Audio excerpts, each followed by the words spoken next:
Very good morning friends. तो हम UPSC preparation कर रहे हैं और प्रीलिम्स आने वाला है।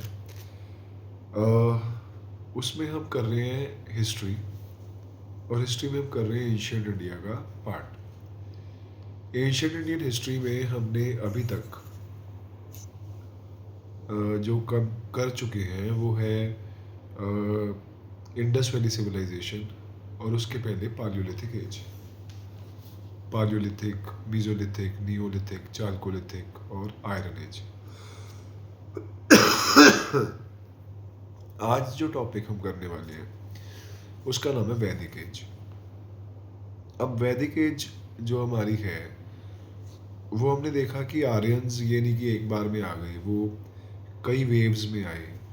और और ये भी एक कंट्रोवर्शियल चीज़ है। जो पहले व्हीलर की एक स्टेटमेंट थी कि आर्यंस की इन्वेजन की वजह से इंडस वैली सिविलाइजेशन के लोग ख़त्म हो गए, तो उस थ्योरी को आज हम इतनी ज़्यादा तवज्जो नहीं देते। हम यही सोचते हैं कि शायद फ्लड से या फेमाइन से कुछ इस तरह के रीजंस रहे होंगे, या इवेंचुअली वो 1750 BCE में ख़त्म हो गई। और आर्यंस तो आ ही लेट रहे हैं, आर्यंस आ रहे हैं कोई 1500 BCE में।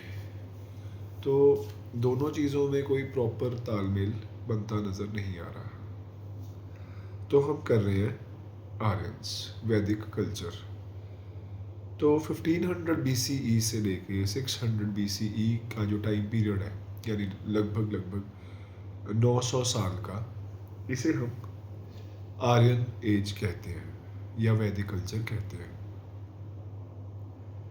अब कहाँ से आर्यंस आए ये आज भी कंट्रोवर्शियल है, लेकिन कुछ लोग मानते हैं कि वो यहाँ के नेटिव लोग ही थे।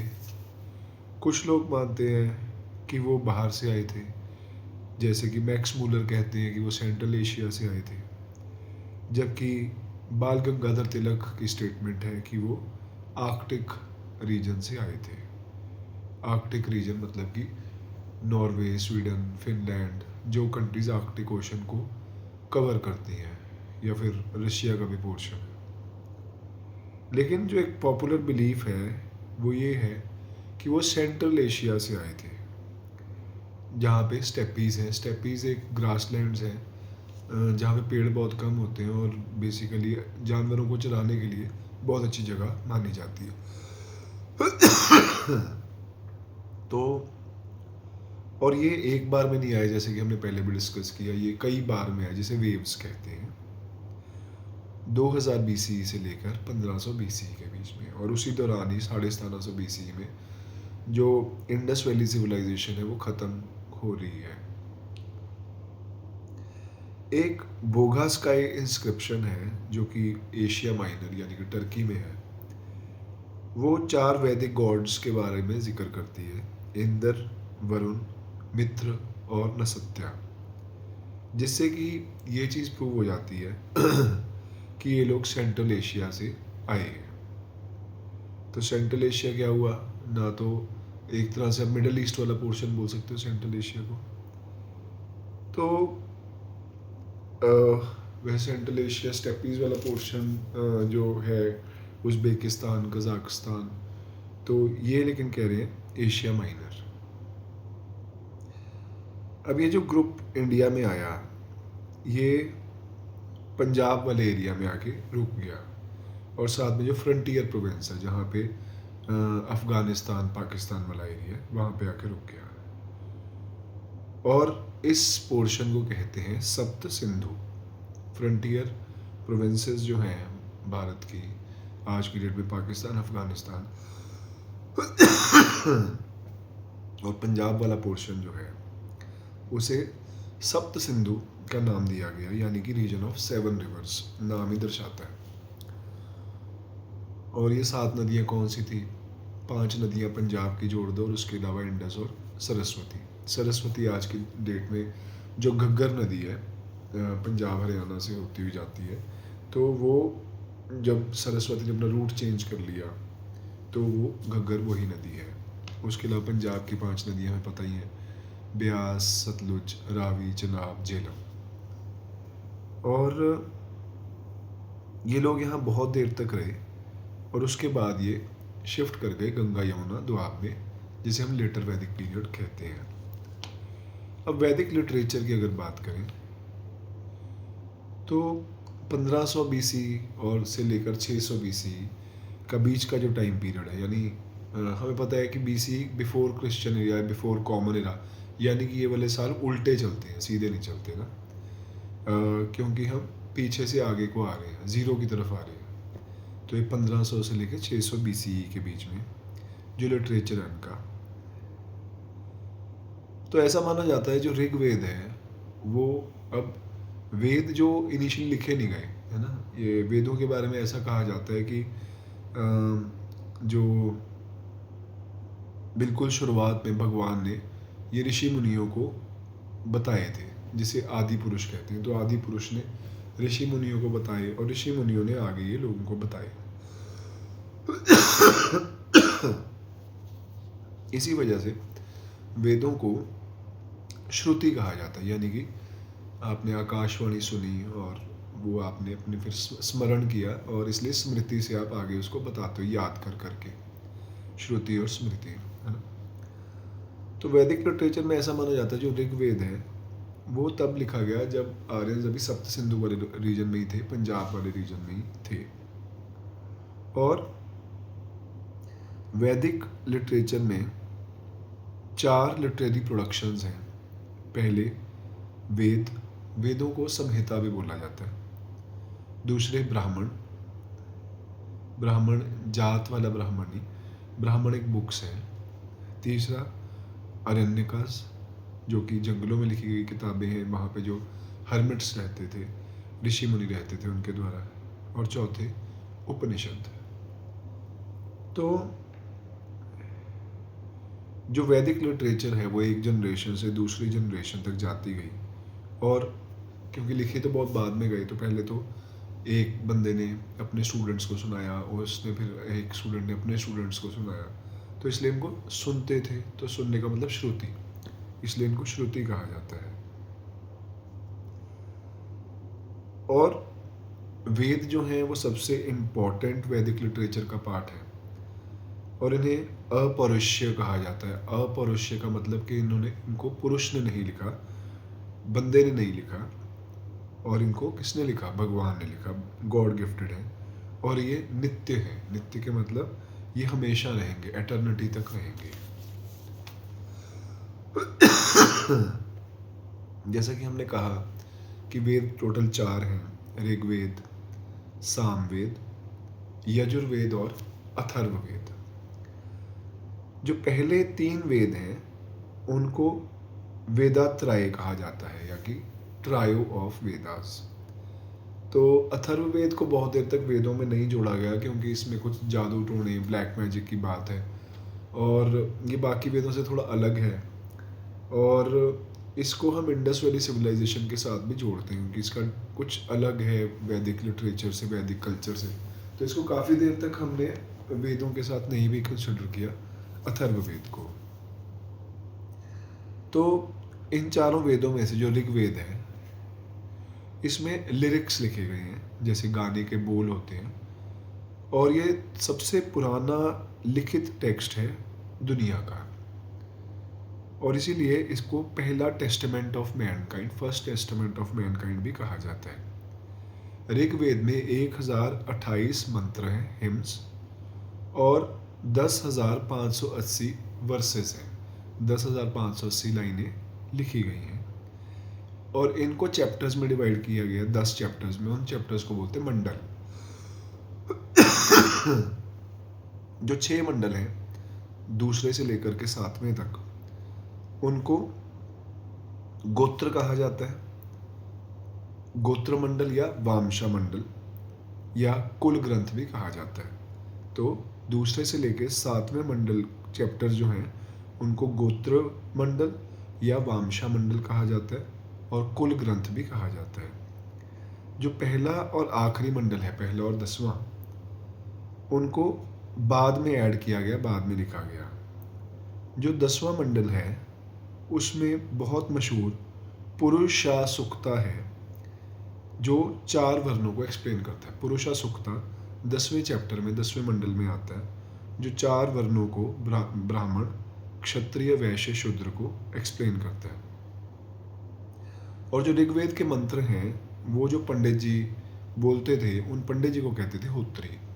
तो होत्री किसी बंदे का नाम नहीं है, एक डेजिग्नेशन है उस ब्राह्मण का जो ऋग्वेद को बोल के सुनाता था, क्योंकि हर एक के लिए एक स्पेशलाइज्ड पर्सन होता था, तो उसको बोलते थे होत्री। जो सामवेद है ये बुक ऑफ चांट्स है, तो कैसे आपने मंत्र का उच्चारण करना है वो है सामवेद।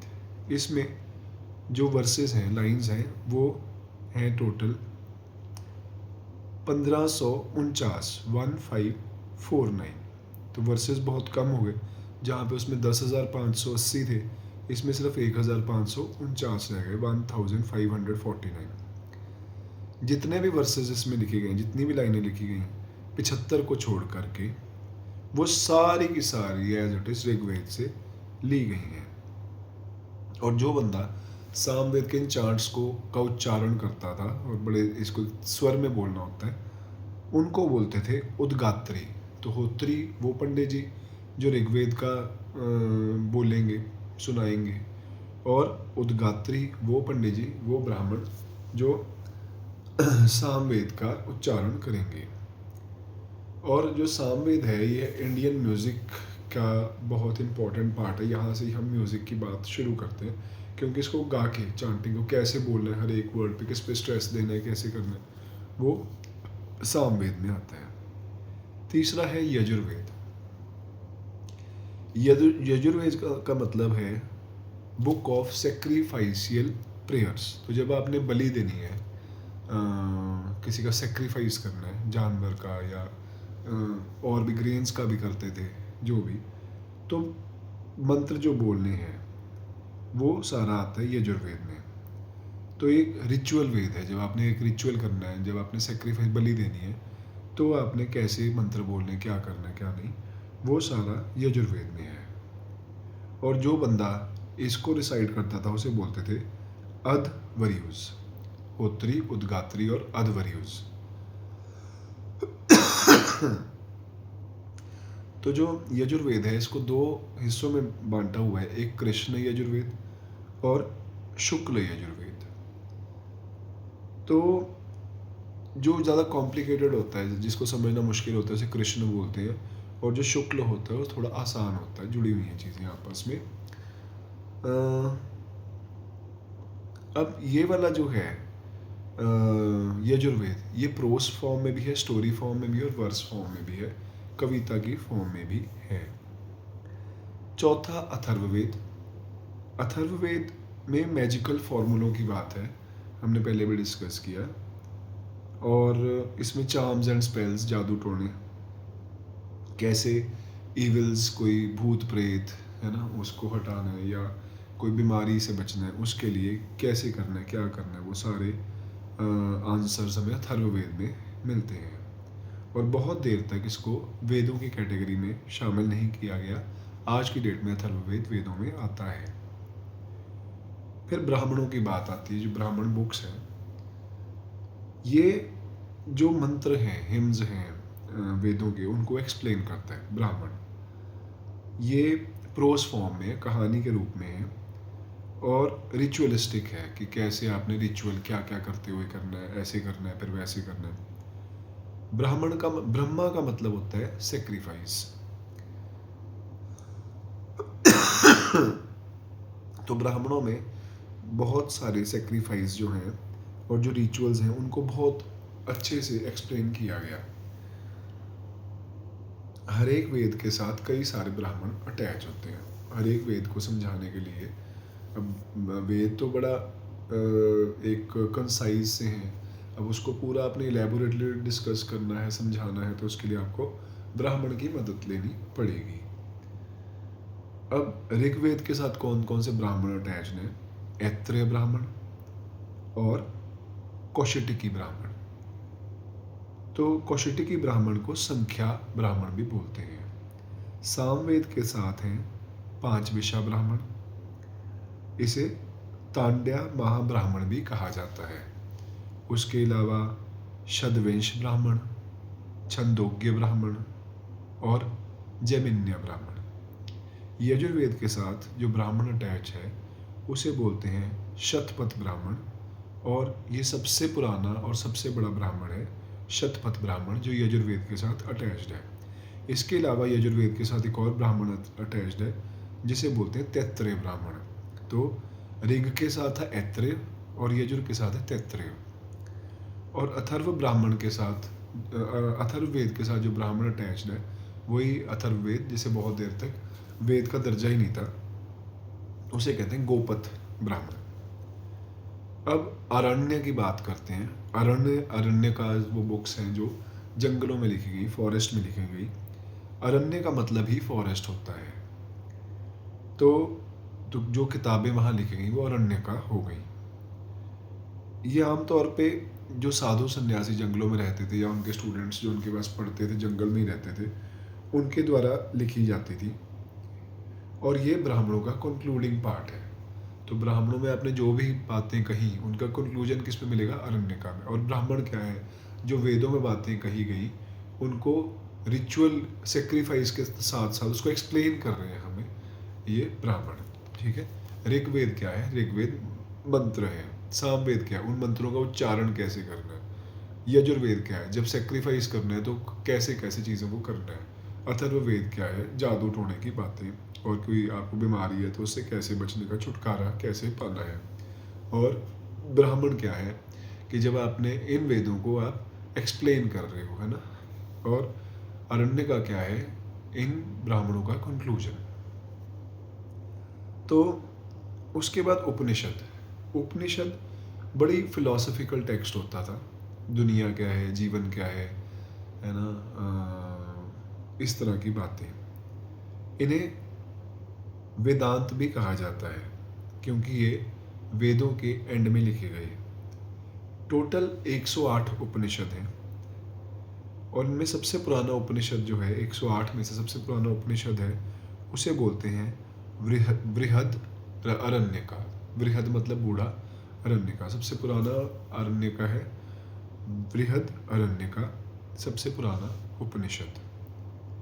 अब वैदिक लिटरेचर तो हमारी 1500 BC से लेके 600 BC के बीच में ख़त्म हो गई।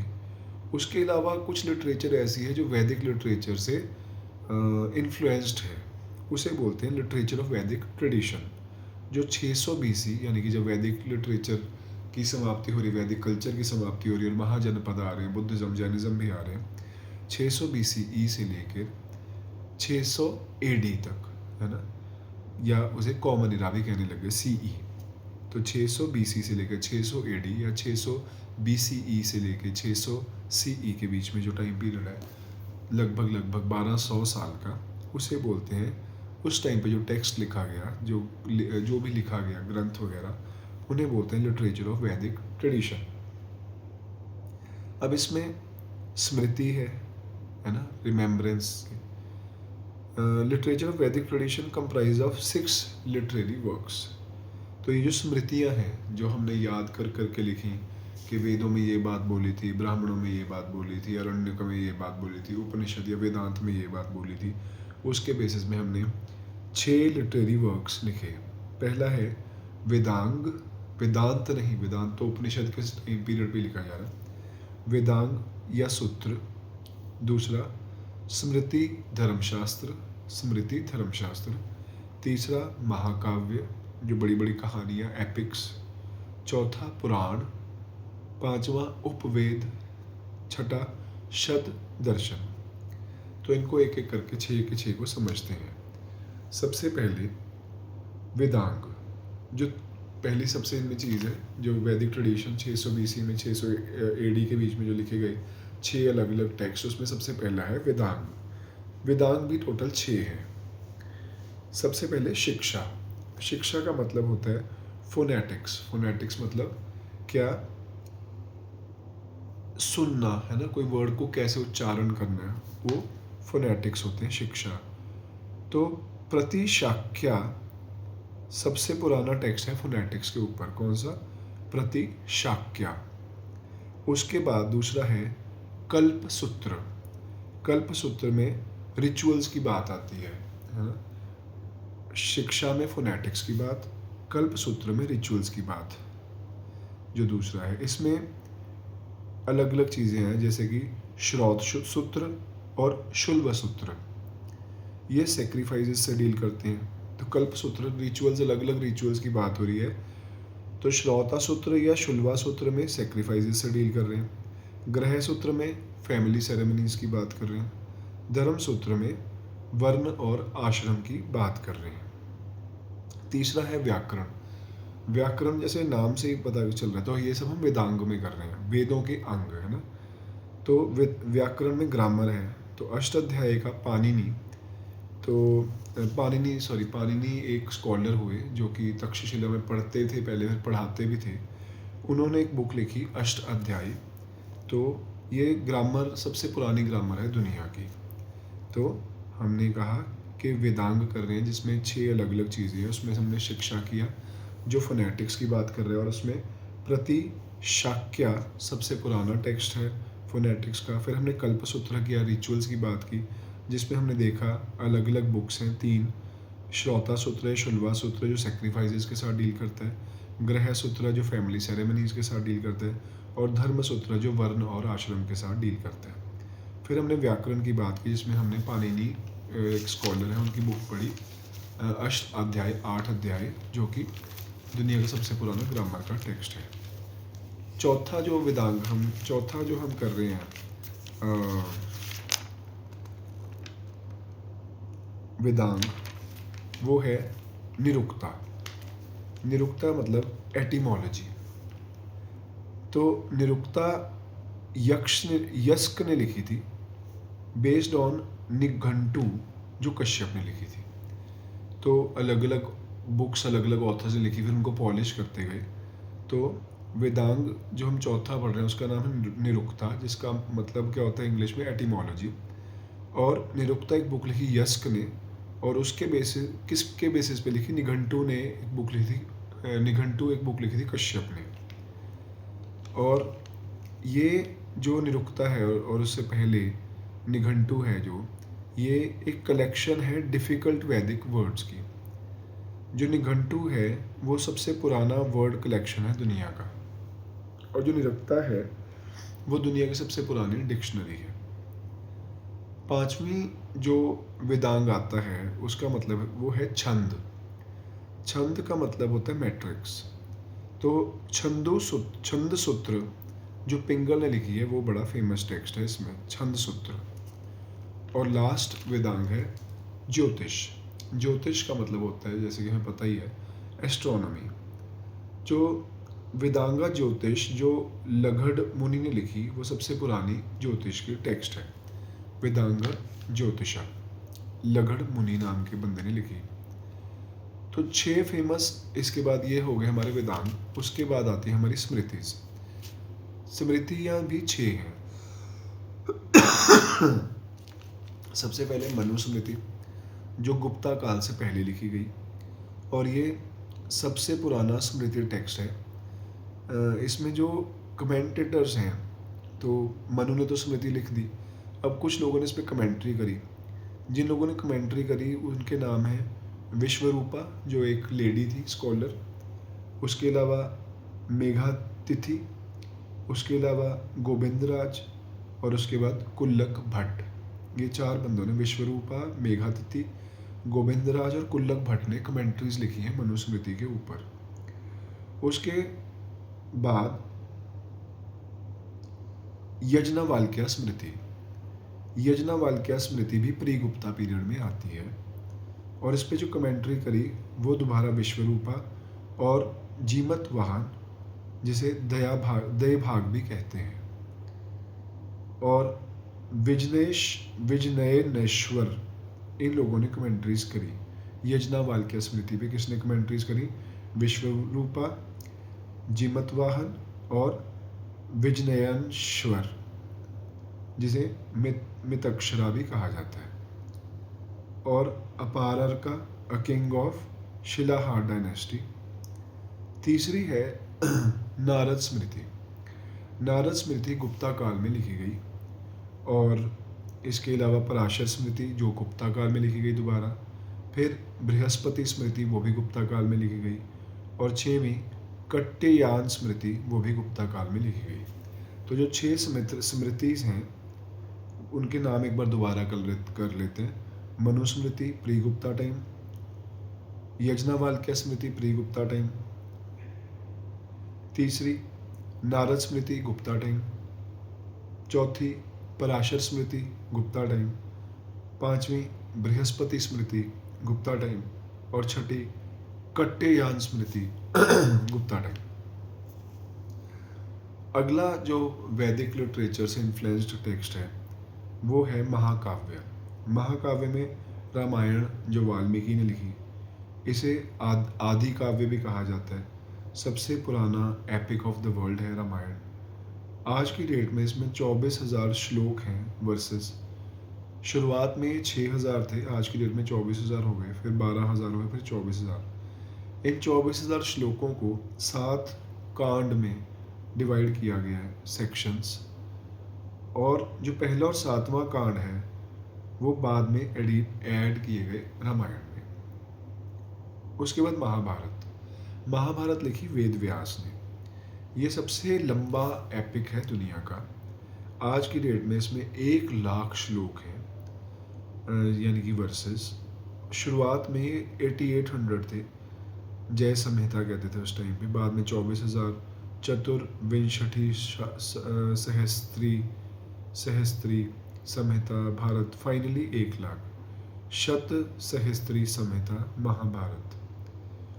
इनको 18 परवानों में, 18 चैप्टर्स में डिवाइड किया गया। जैसे रामायण को कांडों में डिवाइड किया गया, तो इसको परवानों में डिवाइड किया गया। और इसके अलावा हरिवामसा सप्लीमेंट भी आता है। भागवत गीता जो है वो भीष्म परयान यानी कि चैप्टर में है महाभारत के। शांति परवान जो है वो सबसे लंबा चैप्टर है महाभारत का। तो उसके अलावा पुराणों की बात करें, अगला जो है वैदिक लिटरेचर से जो इन्फ्लुएंस टेक्स्ट है वो है पुराण का मतलब होता है ओल्ड, पुराण है ना, पुराना। 18 फेमस पुराण है। जैसे हमने देखा था 108 उपनिषद थे, तो 18 फेमस पुराण है। इसमें मत्स्य पुराण सबसे पुराना पुराण है, मत्स्य। उसके अलावा जो इम्पोर्टेंट पुराण है वो है भागवत पुराण, विष्णु पुराण, वायु और ब्रह्मांड पुराण। तो ये जो पुराण है ये आमतौर पे 5 चीज़ों से जूझते हैं, सब्जेक्ट से कुछ करते हैं, बातचीत करते हैं। सर्गा यानी कि क्रिएशन ऑफ द वर्ल्ड, ठीक है, तो दुनिया के बनने की बात। फिर प्रतिसर्गा, recreation after dissolution of the world. तो मुझे लग रहा है मिसप्रिंट है। जो सर्गा है वो क्रिएशन ऑफ द वर्ल्ड की बात है, प्रतिसर्गा रिक्रिएशन की बात है। जब दुनिया ख़त्म हो गई दोबारा बनना, वो प्रतिसर्गा हो गया। वामशा, जीनियोलॉजीज ऑफ गॉड्स एंड ऋषिज, तो कौन सा गॉड, फिर उनके बच्चे, फिर ऋषि मुनियों के बच्चे, तो उनकी जीनियोलॉजी वामशा। चौथा महावंतारा, रेन्स ऑफ द मनुज यानी कि ह्यूमन बींग्स, उन कौन से राजे हुए, तो वो मनवंतारा में है। और वर्ण शनुचरिता, जीनियोलॉजीज ऑफ वेरियस रॉयल डायनेस्टीज। तो हमने देखा जो ये जो पुराण है किस चीज़ की बात करें, 5 चीज़ों की। एक तो सर्गा, क्रिएशन ऑफ दुनिया का बनना। प्रतिसर्गा, दोबारा बनना, जब दुनिया ख़त्म हो गई दोबारा बना। वामशा, ऋषि मुनियों और भगवानों की जो जीनियोलॉजी, संतानें। मानवंतारा, मनुज यानी कि इंसानों, फर्स्ट इंसान जो आए उनके बारे में बात। और वामशानुचरिता, जो रॉयल डायनेस्टीज के किंग्स और उनके बच्चों की बातें। जो उपवेद है ना, हमने पहले क्या देखा, वेदांग देखे इसमें हमने, और वेदांगों के बाद हमने स्मृतियाँ देखी, फिर महाकाव्य देखे, और अब हम आ गए उपवेद। उपवेद जो हैं ये ऑक्सिलरी वेद होते हैं और हर एक वेद के साथ जुड़े होते हैं। ये जैसे कि आयुर्वेद जो है मेडिसिन का, वो ऋग्वेद से जुड़ा हुआ है। गंधर्व वेद जो म्यूज़िक का है वो सामवेद से जुड़ा हुआ है। फिर धनुर्वेद जो आर्चरी का है, धनुष चलाने की बात, वो यजुर्वेद से जुड़ी हुई है। और लास्ट में शिल्प वेद या अर्थ वेद जो science of craft and science of wealth है, विश्वकर्मा ने लिखी, वो अथर्ववेद से जुड़ी हुई है। लास्ट जो हमारे शब्द दर्शन आते हैं, ये भी 6 ही हैं। तो there are 6 schools of Indian philosophy. ये क्वेश्चन प्रीलिम्स में आया हुआ है। सांख्या दर्शन, तो अलग अलग थ्योरीज हैं, फिलोसफीज हैं। संख्या दर्शन कपिल ने लिखी, और इसमें जो बेसिक टेक्स्ट है उसे बोलते हैं संख्या सूत्र। फिर योग दर्शन, ये पतंजलि ने लिखा, और बेसिक टेक्स्ट इसका है योगा सूत्र। तीसरा न्याय दर्शन, ये लिखा अक्षपद गौतम ने, इसकी बुक का नाम है न्याय सूत्र। फिर चौथा है वैशेषिका दर्शन, ये लिखा उल्लुका कन्नड़ ने, और बेसिक टेक्स्ट जो है वो वैशेषिका सूत्र है। पांचवा है मीमांसा या फिर पूर्व मीमांसा, ये लिखा जैमिनी ने, और बेसिक टेक्स्ट है पूर्व मीमांसा सूत्र। और छठा है वेदांत या उत्तर मीमांसा, जो लिखा बद्रयान ने, और इसका जो बेसिक टेक्स्ट है वो ब्रह्म सूत्र या वेदांत सूत्र। तो हमने देखा 6 फिलॉसफीज़ हैं, इंडियन ट्रेडिशनल फिलॉसफीज़। हर एक फिलॉसफी कुछ ना कुछ बताती है, तो हमने उनके नाम देखे, क्या क्या है, संख्या, योगा, न्याय, वैशेषिका, मीमांसा या पूर्व मीमांसा, वेदांत या उत्तर मीमांसा। और उनके ऑथर्स जो हैं, फाउंडर हैं स्कूल्स के, वो हैं संख्या का कपिल, योग का पतंजलि, न्याय का अक्षपद गौतम, वैशेषिका का उल्लुक कन्नड़, मीमांसा या पूर्व मीमांसा का जैमिनी, और वेदांत या उत्तर मीमांसा का बद्रयान। अब हम अर्ली वैदिक पीरियड की अगर बात करें, उनका जोग्राफिकल एरिया, उनकी पॉलिटी, उनकी सोसाइटी की बात करें, तो ये जो टाइम पीरियड था इनका, वो है 1500 BC से 1000 BC। ठीक है, ऋग्वैदिक पीरियड भी कहते हैं इसको। इन लोगों को जानने के लिए हमारे पास एक ही टेक्स्ट है, वो है ऋग्वेद। जो नदियाँ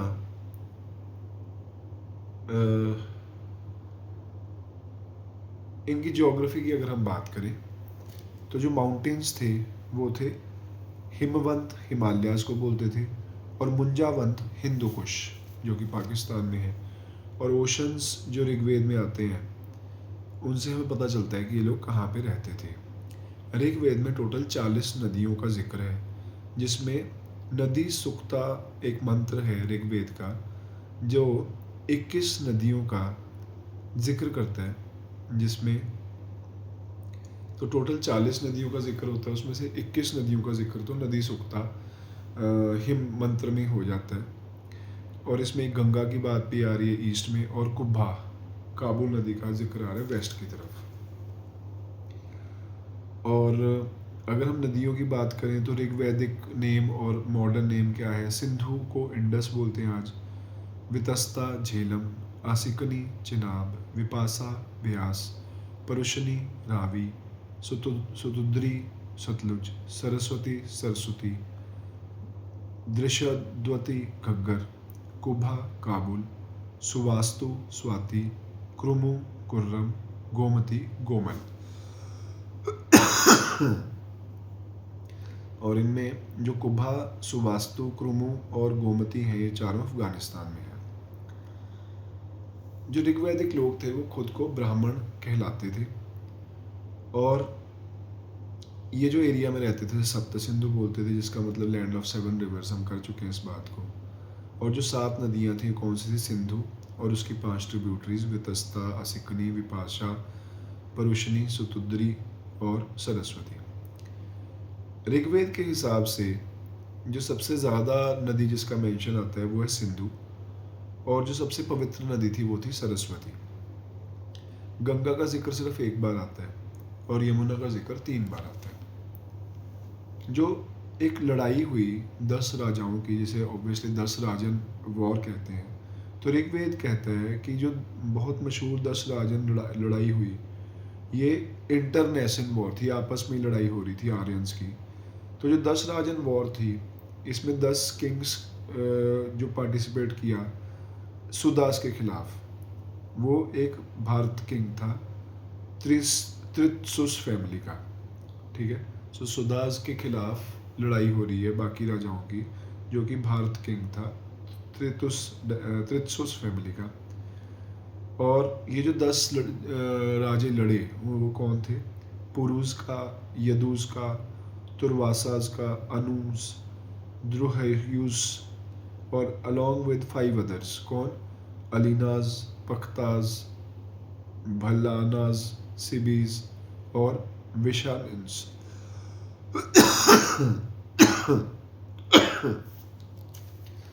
और ये जो लड़ाई हुई इनकी, ये परुषणी रावी नदी के किनारे हुई, जिसमें सुदास जो कि भारत किंग था त्रित्सुस फैमिली का, वो जीत गया सुदास। और उसी के बेसिस पे भारत का नाम भारत पड़ा, है ना। अगर हम इनकी राजनीति की बात करें, पॉलिटी की बात करें, तो जो कुल होता था फैमिली, वो बेसिक होता था सोशल और पॉलिटिकल ऑर्गेनाइजेशन का। अब कुल के ऊपर था ग्राम यानी कि गांव, विस जन और राष्ट्र। अ ग्रुप ऑफ कुल फैमिलीज फॉर्म ग्राम। तो अगर जहाँ पे फैमिली, कुल का मतलब फैमिली हो गया, जहाँ कई फैमिली जुड़ गई तो वो ग्राम हो गया, विलेज वगैरह वगैरह। अगर फॉर्म ऑफ गवर्नमेंट की बात करें तो पेट्रियार्चल सोसाइटी थी, यानी जो घर का सबसे बड़ा मेल होता था वो हेड होता था। मोनार्की नॉर्मल होती थी, but non monarchical politics were also there. तो मोनार्की यानी कि एक बंदा ही रूल कर रहा है, वो नॉर्मल होता था उस टाइम पे भी, है ना। जो राष्ट्र था उसका जो किंग था उसे राजन बोलते थे। और ऐसा कहा जाता था कि राजे का पुत्र राजा बनेगा, और इसे बोलते हैं लॉ ऑफ प्रिमोजेनिचर। लेकिन इलेक्टिव मोनार्की का भी हमें जिक्र देखने को मिलता है। अब किंग के मिनिस्टर्स के बारे में, कौन कौन किंग के मिनिस्टर्स होते थे, इसके बारे में बहुत कम नॉलेज है। लेकिन ऐसा कहा जाता है जो डोमेस्टिक राजे का प्रीस्ट होता था उसे पुरोहित बोलते थे। ये सबसे अव्वल दर्जे का मिनिस्टर होता था। वो किंग को सलाहकार भी होता था, उसका दोस्त भी होता था, उसका फिलोसफर भी होता था, सब कुछ यही होता था। इसके अलावा जो बाकी रॉयल ऑफिशियल्स थे वो थे सेनानी, आर्मी चीफ, और ग्रामणी, हेड, विलेज हेडमैन। तो जो कुल हमने देखा फैमिली, उसके हेड को बोलते थे कुलप्पा। ग्राम यानी कि विलेज का हेड ग्रामणी। विस यानी कि पूरा क्लैन, उसका हेड विस्पति। जन सारे लोग, उनका हेड गोपा या गोपति। और लास्ट में राष्ट्र, और राष्ट्र यानी कि कंट्री, उसका हेड राजन। जो आर्मी होती थी वो उसमें फुट सोल्जर, पैदल चलने वाले सोल्जर भी होते थे और रथ वाले भी होते थे, चैरिटियर्स। वुड, स्टोन और हड्डी, इन चीज़ों के और मेटल के वेपन्स बनते थे। एरो के ऊपर मेटल लगा देते थे, जो कि एक जहरीला हॉर्न यानी कि आप कह सकते हो सींग लगा देते थे। मूविंग फोर्ट का जिक्र भी आता है ऋग्वेद में, पुरु चरिष्णु। और जो दूसरों को मूविंग फोर्ट मतलब इतना बड़ा पहिए लगाए हुए हैं, रथ, बहुत बड़ा रथ को बोलते थे पुर चरिष्णु। जो किंग था उसकी कुछ रिलीजियस ड्यूटीज भी होती थी। वो मॉरल रूल्स एस्टेब्लिश करता था, ऑर्डर को एस्टेब्लिश करता था। ऋग्वेद में असेंबली, जो लोगों की आप कह सकते हो असेंबलीज थी, जिनमें वो मिल के बात करके, चर्चा करके फैसले लेते थे, उनके नाम थे सभा, समिति, विधाता और गण। सभा, समिति, विधाता, गण। सभा में कुछ खास खास लोग होते थे, इम्पोर्टेंट वाले। 2 पॉपुलर असेंबलीज हुई हैं, सभा और समिति। ये अगर किंग कुछ आर्बिट्रेरी रूल कर देते हैं तो उसके खिलाफ आवाज़ उठाते थे। जो लेटर वेदास हैं उसमें कहा जाता है सभा कोर्ट ऑफ जस्टिस के रूप में भी काम करता था। चोरी चकारी, लूट मार, गाय को चोरी कर लेना और चीटिंग करना, कुछ क्राइम्स होते थे उस दौरान। और सोसाइटी की बात अगर हम करें इनकी, तो ऋग्वेद सोसाइटी जो थी उसमें 4 वर्ण होते थे, ब्राह्मण, क्षत्रिय, वैश्य, शूद्र। और जो लोग जो भी प्रोफेशन फॉलो करते थे उसके बेस पे उसकी वर्ण डिसाइड होता था। जो टीचर और प्रीस्ट थे उनको ब्राह्मण बोलते थे, रूलर्स और एडमिनिस्ट्रेटर्स को क्षत्रिय बोलते थे, फार्मर्स, मर्चेंट्स और बैंकर्स को वैश्य बोलते थे, और आर्टिसंस और लेबरर्स को शूद्र बोलते थे। अब जो बंदा जो काम कर रहा है वो अपनी एबिलिटी के हिसाब से काम कर रहा है, जो उसको पसंद है वो काम कर रहा है, और वो हेरिडिटरी नहीं था, है ना। आपके पापा क्या काम करते हैं वही काम करोगे, ऐसा नहीं था आज की तरह। एक ही फैमिली के बंदे अलग अलग प्रोफेशन ले सकते थे और डिफरेंट वर्ण के हो सकते थे। तो एक भाई ब्राह्मण है, एक क्षत्रिय, एक वैश्य, एक शूद्र, ऐसा हो सकता था। और ऋग्वेद का एक हिम भी इसको जस्टिफाई करता है। वो हिम ये कहता है कि मैं गाने गाता हूँ, मेरे पापा एक डॉक्टर हैं, मेरी मम्मी जो मक्की को पीसने का काम करती हैं। सोसाइटी का जो यूनिट था वो फैमिली था, जो प्राइमरीली मोनोगैमस, एक ही शादी होती थी, और पेट्रियार्चल हम पहले भी डिस्कस कर चुके हैं, यानी कि फादर ही हेडमैन होता था। चाइल्ड मैरिज आमतौर पे नहीं होती थी। जो विडो थी वो दोबारा शादी कर सकती थी अपने हस्बैंड के छोटे भाई के साथ, और इसे नियोग कहा जाता था। जो फादर की प्रॉपर्टी थी वो उसका बेटा इनहेरिट करता था। राइट टू प्रॉपर्टी एग्जिस्ट करता था मूवेबल थिंग्स में भी, जैसे कि गाय, घोड़ा, सोना, ऑर्नामेंट्स, और इमूवेबल प्रॉपर्टी में भी लैंड, हाउस। जो टीचर का घर था उसे ही स्कूल कहा जाता था, और वो कुछ सेक्रेड पवित्र ग्रंथ उनको बच्चों को पढ़ाता था। जो दूध था और उसके जो प्रोडक्ट्स थे, दही, मक्खन, घी, ये डाइट का इम्पोर्टेंट पार्ट होते थे। और एक दूध के साथ जब हम ग्रेन, यानी जो हम खीर बोलते हैं आज की डेट में, उसे क्षीर पक मोदनम बोलते थे। क्या बोलते थे खीर को?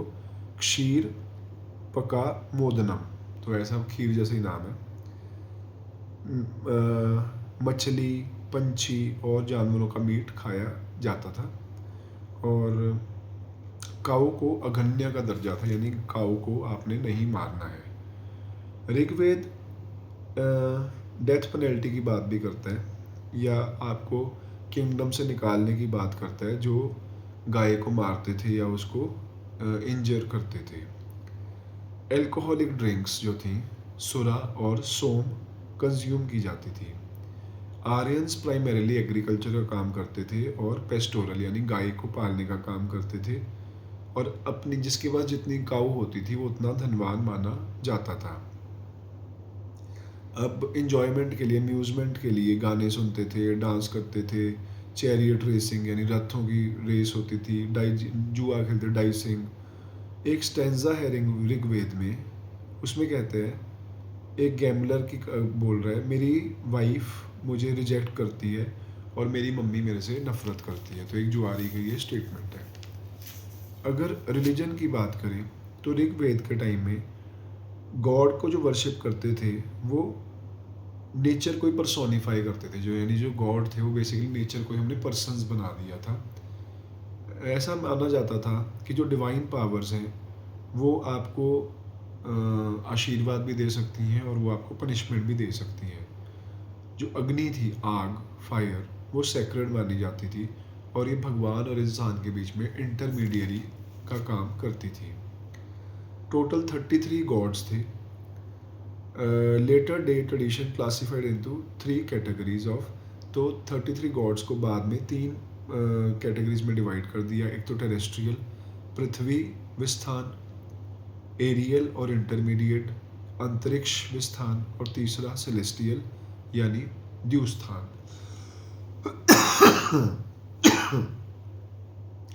टेरेस्ट्रियल गॉड्स यानी कि पृथ्वी स्थानीय गॉड्स जो होते थे वो थे पृथ्वी, अग्नि, सोम, बृहस्पति और नदियाँ। एरियल या इंटरमीडिएट यानी अंतरिक्ष स्थानीय में इंद्र, रुद्र, वायुवात और पर्जन्य। तीसरा सेलेस्टियल यानी द्युस्थानीय, इसमें दौस, सूर्य, अपने 5 रूपों में। कौन कौन से 5 रूप? सूर्य, सावित्री, मित्र, पुषाण, विष्णु। उसके बाद वरुण, आदिति, उषा और अश्विन। ये तीनों की बात हो गई, टेरेस्ट्रियल, एरियल और सेलेस्टियल। और उसके बाद इंद्र, अग्नि और वरुण को सबसे ज़्यादा पॉपुलर डेटी माना जाता था। इंद्र, अग्नि और वरुण को ऋग्वैदिक आर्यंस के द्वारा। इंद्र को पुरंदर का नाम यानी डिस्ट्रॉयर ऑफ फोर्ट भी कहा जाता था। ये सबसे इम्पोर्टेंट गॉड होते थे उस टाइम पे। 250 मंत्रों में ऋग्वेद के इंद्र का जिक्र आता है और उनको डिवोशन की बात होती है। इन्हें रेन गॉड भी कहा जाता था और वॉर लॉर्ड भी कहा जाता था, लड़ाई के देवता कहा जाता है। अग्नि जो थी, जो सेकंड मोस्ट इम्पॉर्टेंट गॉड थी, 200 मंत्रों में ऋग्वेद के इनका जिक्र आ रहा है। इनको इंटरमीडियरी भगवान और इंसानों के बीच में। वरुण का मतलब पानी। ये नेचुरल ऑर्डर यानी कि रीत को अपहोल्ड करते थे, यानी कि रीत स्या गोपा, रीता स्या गोपा। सूर्य को 5 फॉर्म में वर्शिप किया जाता था, सूर्य, सावित्री, मित्र, पुषाण और विष्णु। सूर्य जो थे वो रोज़ स्काई से अपने रथ पे निकलते थे 7 घोड़ों के साथ, ऐसा कहा जाता था। सावित्री जो गॉड ऑफ लाइट थी, जो फेमस गायत्री मंत्र है वो इन्हीं के ऊपर लिखा गया है, सावित्री के ऊपर, गॉड ऑफ लाइट के ऊपर। मित्र भी एक सोलर गॉड है। पुषाण जो गॉड ऑफ मैरिज थे, इनका मेन फंक्शन था सड़कों और जो चरवाहे हैं उनको रास्ता दिखाना, उनकी रक्षा करना, और जो कैटल खो जाती थी उनकी रक्षा करना। विष्णु जो थे ये वो गॉड थे जो पूरी धरती को 3 स्टेप्स में कवर कर चुके थे, उपाक्रमा ऐसा उनका दूसरा नाम था। सोम जो गॉड था बेसिकली एक प्लांट था जिससे एक ड्रिंक बनती थी और एक हम सेक्रीफाइस करते थे जिसे बोलते थे अग्नि स्तोमा सेक्रीफाइस। तो जब अग्नि स्तोमा सेक्रीफाइस करते थे तो ये प्लांट का कंजम्पशन की जाती थी। ये भांग भी हो सकती है, हेम्प, और इसे किंग ऑफ प्लांट्स कहा जाता था। बाद में सोम का नाम हमने मून के साथ भी संबंधित किया। जो ऋग्वेद का 9th मंडल है जिसमें 114 मंत्र हैं वो सोम मंडल है, सोम के ऊपर है, इसे सोम मंडल इसलिए कहते हैं। जो अदर गॉड्स और गॉडेसेस हैं उसमें रुद्र जो गॉड ऑफ एनिमल्स, दायाउस जो सबसे ओल्ड गॉड है और फादर ऑफ द वर्ल्ड कहलाते हैं, Yama god of death, Ashwin या Nasatya god of health, youth and immortality, Aditi great mother of gods, Sindhu river goddess, ये सब है। कभी कभार गॉड्स को एनिमल्स के रूप में भी समझा जाता था, लेकिन एनिमल वर्शिप एज सच नहीं होती थी। तो जो ऋग्वेद का रिलीजन जो था वो हीनोथीज्म था, यानी कि आप कई गॉड्स में बिलीव तो कर रहे हो लेकिन each God standing out and turns at the highest, लेकिन एक टाइम पे एक ही गॉड को ज़्यादा इंपॉर्टेंस दे रहे हो, इसे बोलते थे हीनोथीज्म। उसके बाद सिंपल सेरेमनीज होती थी जिन्हें यजना कहते थे, सेक्रीफाइसेस। और सेक्रीफाइस में क्या ऑफर करते थे? दूध, दही, घी, अनाज, मीट, फ्लैश और सोम जो कि एक इंटॉक्सिकेटिंग ड्रिंक था। उसके बाद इनकी इकोनॉमी कैसी थी? आर्यंस क्रॉस्ड दो नोमैडिक स्टेज, तो वो नोमैडिक स्टेज से बाहर आ गए थे और फिर भी वो अपनी कैटल को बहुत इम्पोर्टेंस देते थे। कई तरह के एनिमल्स को इन्होंने डोमेस्टिकेट किया था। जो वैदिक पीपल थे वो बिल्ली से और ऊंट से फेमिलियर नहीं थे, टाइगर को भी नहीं जानते थे, बड़ी अजीब बात है ये, लेकिन शेर, हाथी और जंगली सूअर को जानते थे। ठीक,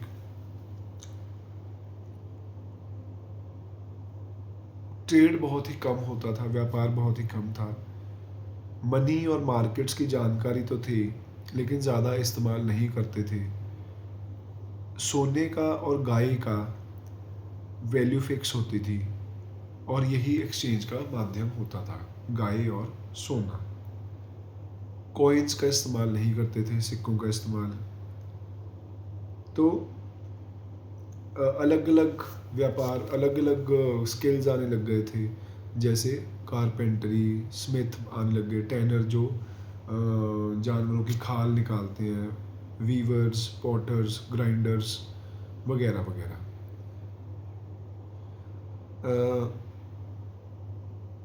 जो भी बीमारियां थी, डिजीज़ थे, उनको ठीक करने, घावों को भरने के बारे में नॉलेज आने लग गई थी। सर्जरी के एक्सपर्ट आ गए थे। और हर्ब्स के साथ साथ जो अलग अलग प्लांट से हम ठीक कर रहे हैं बीमारियों को, और दवाइयों के अलावा जादू टोने से भी ठीक करने की कोशिश कर रहे हैं, जो कि हम अथर्ववेद में बाद में भी देख भी रहे हैं। और जो इनकी पॉटरी थी उसे बोलते हैं ऑचर कलर्ड पॉटरी कल्चर। इनके कल्चर को बोलते हैं क्योंकि इस टाइम पे जो पॉटरी आ रही है वो ऑचर, ऑरेंज और रेडिश कलर की है, तो उसे बोल रहे हैं ऑचर कलर्ड पॉटरी। और ये 1500 से 1000 BC, जो कि ऋग्वैदिक टाइम पीरियड भी है, उसमें है। नेक्स्ट क्लास में हम करेंगे लेटर वैदिक पीरियड 1000 BC से 600 BC।